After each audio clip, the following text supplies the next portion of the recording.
আসসালামু আলাইকুম everyone, Nabila and Nafisa blog থেকে আমি নতুন আরেকটি ভিডিও নিয়ে হাজির হলাম। দেখেন এখানে কি সুন্দর একটা সুইমিং পুল, নীল কালার, একবারে আকাশের মতন টকটক করতেছে, আকাশি কালার। এখানে হলো বড়দের সুইমিং পুল, আর এখানে আমার মেয়ে আর এই যে ভাগনা বসে দেখাচ্ছে আমাকে।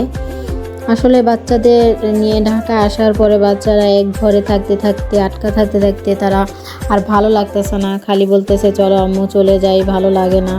আসলে তারা গ্রামে থাকে, গ্রামের পরিবেশটা একটু খোলামেলা, এইখানে থেকে তাদের একটু ভালো লাগতেছে না, তাই বাচ্চারা একটু কান্নাকাটি করতেছে। আর এখানে আমার মেয়ে এসে জাম্পিংয়ে লাফালাফি করতেছে, তাই এরকম কান্নাকাটি করতেছে। আপা বলে যে আমাদের এখানে বাচ্চাদের জন্য একটু খেলার একটা জায়গা আছে, চলো ওইখান থেকে ঘুরাই নিয়ে আসি, তাহলে ওরা একটু থাকতে চাইবে বা কান্নাকাটি করবে না যাওয়ার জন্য। তাই আমি এখানে চলে আসলাম বিকালে দেখতে যে কি অবস্থা দেখি। আর এই যে দেখেন আমার বাচ্চা এখানে হাঁটতে পারতেছে না, সে বলের জন্য পিছলা হ্যাঁ পড়ে যাইতেছে, এই যে স্লিপের জন্য উঠছে। আর এখানে আমার ছেলে, সে সাঁতার কাটতেছে, গৈরাইতেছে, সে একটা বাচ্চা হয়ে গেছে, এরকম একটা অবস্থা। আসলে বাচ্চারা একটু আনন্দ করতে চায়, খেলতে চায়, তারা এরকমই। আর এই জিনিসটা আমার কাছে খুব ভালো লাগছে। ঢাকা শহরে সব বাচ্চারাই মাঠ নেই, খেলার জায়গা নেই, তারা ঘরের মধ্যে সারাদিন ওই মোবাইল, ল্যাপটপ, নালে গেমস নিয়ে পড়ে থাকে, অন্যরকম একটা ব্যাপার। তাই এই যে একটা উদ্যোগ নিয়ে যে ঘরের মধ্যে এটা কিন্তু একটা বাড়ি, বিল্ডিংয়ের মধ্যে একতলা দুইতলা কিছু খেলনা দিয়ে বাচ্চাদের একটা খেলার একটা আনন্দময় বিনোদন করার জন্য একটা পার্কের মতন তৈরি করছে।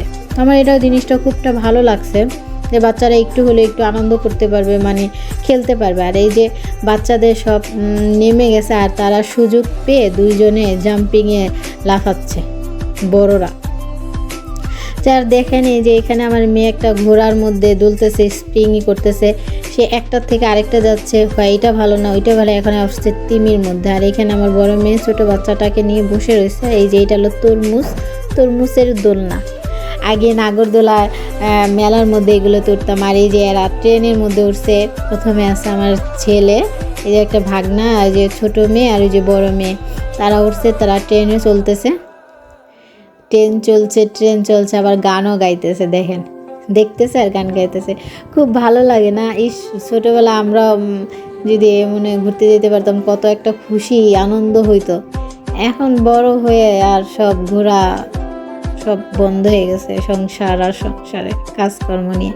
যাক, সংসারের চিন্তা, সংসার জায়গায় এখানে বাচ্চাদের এনে যে একটু আনন্দ দিতে পারছে, এটাই অনেক বড়। এই যে তারা এখন ঘোড়ার মধ্যে উঠছে, ঘোড়ার চরকি লাইট জ্বলতেছে আর গান গাচ্ছে। গানের শব্দটা আসলে আপনারা শুনতে পারতেছেন না, গানটা খুব সুন্দর। এই যে শিশু পার্ক, আগে আমরা এই ছোটোবেলা যখন আসিলাম তখন এই আমাদের এখানে শিশু পার্কে যাওয়ার জন্য অনেক কান্নাকাটি করতাম, যে নিয়ে যেতাম। আর শিশুর পার্কে যে এটা ঘুরতো আর একটা গান গাইতো। এই যে ওইটা উঠে এখন আসছে, আবার হুন্ডায় দুলতেছে আর বলতেছে ওইটা উঠবো। আর এইখানে আমার ছেলে, সে ইয়া করতেছে, তার ভাই, আর সে দুলতেছে। আর এতক্ষণ যারা আমার ভিডিওটি দেখেছেন, একটা লাইক বা একটা কমেন্ট করেননি, তাদের বলবো প্লিজ একটা লাইক একটা কমেন্ট করে দেবেন। আর যারা আমার চ্যানেলটা নতুন ভিডিও দেখতেছেন, তাদের বলবো একটা সাবস্ক্রাইব করে দেবেন আর বেল বাটনটা অন করে রাখবেন, তাহলে আমার ভিডিওটি দেখতে পারবেন। বলতে এই ভিডিও শেষ পর্যায়ে চলে এসেছি। যারা এতক্ষণ পর্যন্ত আমার ভিডিওটি দেখেছেন, তাদেরকে অসংখ্য ধন্যবাদ, আর তাদের জন্য অনেক অনেক ভালোবাসা। পরবর্তী ভিডিওর জন্য অপেক্ষা করবেন, নতুন অন্য একটি ভিডিও নিয়ে আসবো। আসসালামু আলাইকুম।